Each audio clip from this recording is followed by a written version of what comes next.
আসসালামু আলাইকুম সকলে কেমন আছেন? আশা করি সকলে খুব ভালো আছেন। যেহেতু এখন বর্ষার সময়, এখন পাকা তালের সিজন, তাই তালের পিঠে না খেলে কি হয়, তাই আপনাদের কাছে একটা মজার রেসিপি নিয়ে হাজির হলাম, যেটা হলো তালের সিদ্ধ পিঠে বা পুলি পিঠে। তো চলুন ঝটপট দেখে নিই ভিডিওটা কিভাবে আমরা বানিয়েছি। তো প্রথমে আমি এখানে কিছু নারকেল নিয়েছিলাম। এখন নারকেলগুলো আমি ভালোভাবে কুড়ে নিচ্ছি। তো দেখতেই পাচ্ছেন নারকেলের কোড়া হয়ে গেছে, দেখতে পাচ্ছেন। এখন আমরা এগুলো পুর বানিয়ে নেবো। তো পুর বানানোর জন্য আমি এটা হাঁড়ির মধ্যে নারকেল কুড়িগুলো দিয়ে দিলাম। গ্যাস আমাদের অন আছে। এখন আমরা এর মধ্যে দিয়ে দেব গুড়। আপনারা গুড়ের বদলে চিনিও দিতে পারেন, আমি গুড়টা ব্যবহার করছি। তো আমি গুড়গুলো এখন দিয়ে দেবো।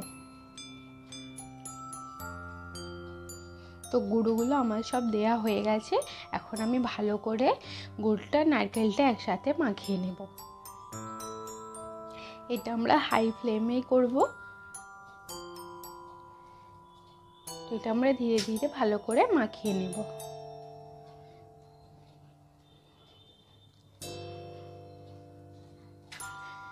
দেখতেই পাচ্ছেন সমস্ত গুড় নারকেল একসাথে ভালোভাবে মেখে গেছে।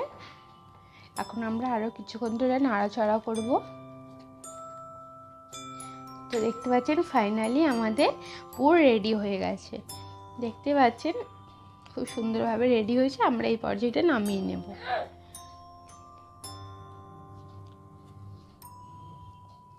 দেখুন খুব সুন্দরভাবে পুরটা রেডি হয়েছে আমার। এখন আমরা পিঠের জন্য আটাটা রেডি করব। তো তার জন্য প্রথমে আমি একটা প্যানের মধ্যে দিয়ে দিলাম কিছু তালের মেদি। আমি আগেই মেদি করে রেখেছিলাম এবং মেদি কিভাবে তাল থেকে বের করতে হয় তার ভিডিও আমি আগে শেয়ার করেছি ইউটিউব চ্যানেলে, আপনারা চাইলে গিয়ে দেখে নিতে পারেন। তো প্রথমে আমি সব মেদি দিয়ে দিলাম, দিয়ে মেদিটা একটু ভালো করে নাড়াচাড়া করে নেবো যাতে মেদিটা একটু গরম হয়ে যায়। তো মেদিটা আমরা ভালোভাবে নাড়াচাড়া করতে থাকবো। দেখতেই পাচ্ছেন মেদিটা গরম হয়ে গেছে। দেখতে পাচ্ছেন খুব সুন্দরভাবে গরম হয়ে গেছে।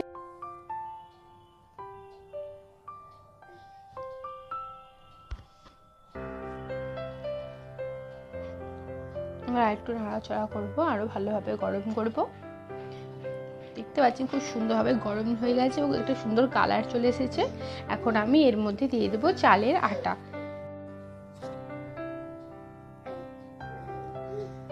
তো আমার সব আটা দেওয়া হয়ে গেছে, দেখতে পাচ্ছেন। এখন আমি ধীরে ধীরে আটাটা এবং মেদিটা ভালোভাবে মাখাতে থাকবো। ধীরে ধীরে এটা মাখাতে হবে যতক্ষণ না পুরোপুরিভাবে মেদিটা আর আটাটা একসাথে মেখে যায়। ধীরে ধীরে চামচটা আমরা এটা নাড়তে থাকবো। দেখতেই পাচ্ছেন মেদিটা আর আটাটা খুব সুন্দরভাবে মেখে গেছে। সেই পর্যায়ে এখন আমরা গ্যাস অফ করে দেবো, দিয়ে আমরা এটা নামিয়ে নেব। তো এখন আমি একটা বড় পাত্রের মধ্যে সমস্ত আটা মাখা মেদিটা ঢেলে নেব। দেখতে পাচ্ছি আমি সবগুলো ঢেলে নেব, যেগুলো লেগে আছে আমি চামচ দিয়ে সেগুলো আমরা ভালো করে ঢেলে নেব।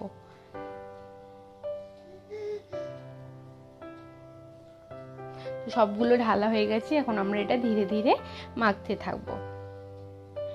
এতে জল অ্যাড করবেন না, জল অ্যাড করলে কিন্তু পিঠে শক্ত হয়ে যাবে, তাই এতে জল অ্যাড করবে না। আমরা এটা ধীরে ধীরে করতে থাকবো। এখন গরম আছে তাই এখন ধীরে ধীরে করলে এটা ভালোভাবে মেখে যাবে। এটা ঠান্ডা হয়ে গেলে তারপরে করে এটা ভালো করে মাখবে না। তো এখানে আমার আটাটা একটু ঝরঝরে ছিল, তাই আমি একটুখানি এক্সট্রা মেদি নিলাম, নিয়ে আবার ওটা অ্যাড করে আবার এটা ছানতে থাকবো। আপনাদেরও যদি আটাটা এরকম ঝরঝরে মনে হয় আপনারাও একটু মেদি অ্যাড করে আবার এটা ছানবেন, কিন্তু জল অ্যাড করবেন না। আবারও বলছি, জল অ্যাড করলে কিন্তু পিঠে শক্ত হয়ে যাবে। তো দেখতে পাচ্ছেন খুব সুন্দরভাবে আমার আটাটা ছানা হয়ে গেছে। দেখতেই পাচ্ছেন, দেখুন খুব সুন্দরভাবে একটা ডোয়ে পরিণত হয়েছে আটাটা শেষবে। তো আপনারাও এভাবেই ছানবেন। তো আটাটা আপনারা যত ভালো করে ছানবেন তত আপনাদের পিঠে নরম হবে। তো সেই জন্য আটাটাকে আরও কিছুক্ষণ ধরে দেখুন আটা ছানাটা কতটা মসৃণ হয়েছে। আমি হাত দিয়ে আপনাদের দেখিয়ে দিচ্ছি। দেখুন কতটাই মসৃণ হয়েছে ছানাটা। তো আপনার যত আটাটা ছাদে থাকবেন তত মসৃণ হবে। এটা দেখতে পাচ্ছেন কত সুন্দর করে ছানা হয়েছে আমাদের আটাটা। তো ব্যাস আমাদের কমপ্লিট হয়ে গেছে আটা ছানাটা। এখন আমরা এগুলো ছোট ছোট লেচিতে কেটে নেব।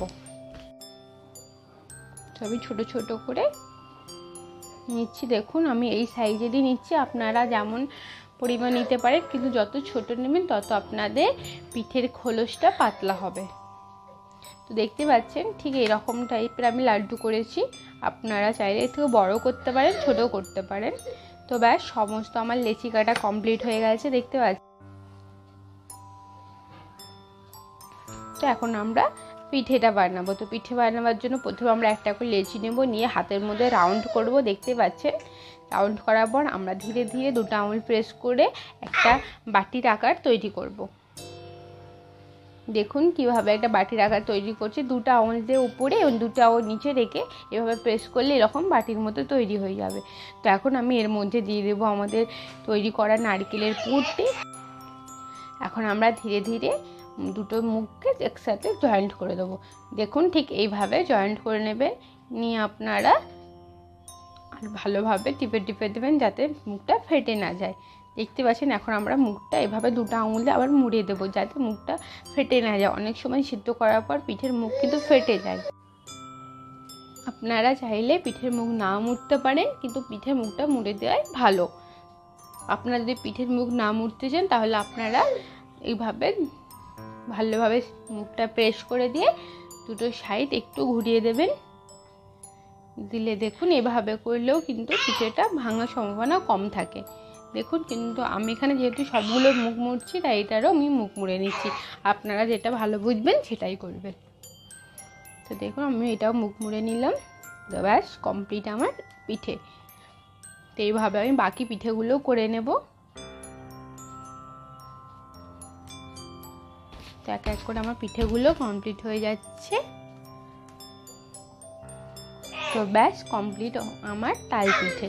এখন আমরা এগুলোকে সেদ্ধ করব। দেখুন পিঠেগুলো সবগুলো একই সাইজের হয়েছে এবং খুব সুন্দর দেখতে হয়েছে। এগুলো কিন্তু দেখতে যতটা সুন্দর হয় খেতেও ততটাই সুন্দর হয়। তো চলুন এখন আমরা এগুলোকে ফটাফট সিদ্ধ করে নিই। তো পিঠে সিদ্ধ করার জন্য আমি এখানে একটা ঝাঁঝরি নিয়েছি। আপনারা যে কোনো টাইপের ঝাঁঝরি নিতে পারে। নিয়ে এখন আমি পিঠেগুলো সবগুলো ঝাঁঝরির মধ্যে দিয়ে দেবো। তো এক এক করে আমার সব পিঠে দেওয়া হয়ে গেছে। এখানে আমি হাঁড়ির মধ্যে জল গরম করেছি। জলটা ঠিক ফোটার আগের পর্যায়ে আমরা ঝাঁঝরিটা হাঁড়ির মধ্যে বসিয়ে দেবো, দিয়ে একটা ঢাকনা দিয়ে ঢেকে দেবো।